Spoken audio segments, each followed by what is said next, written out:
आज म तपाईँ सबैसँग भारी मन लिएर केही शब्द भन्न चाहन्छु।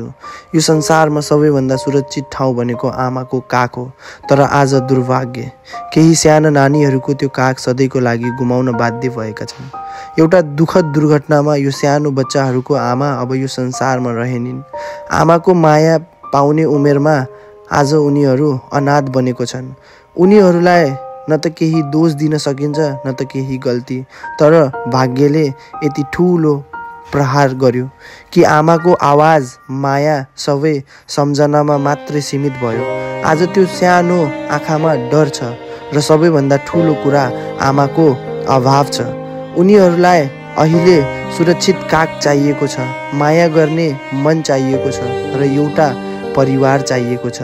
म तपाईहरूसँग हात जोडेर बिन्ती गर्न चाहन्छु, यदि कोही पनि यो सानो बच्चाहरूलाई आफ्नो परिवारमा स्थान दिन चाहनुहुन्छ भने कृपया सम्पर्क गर्नुहोस्।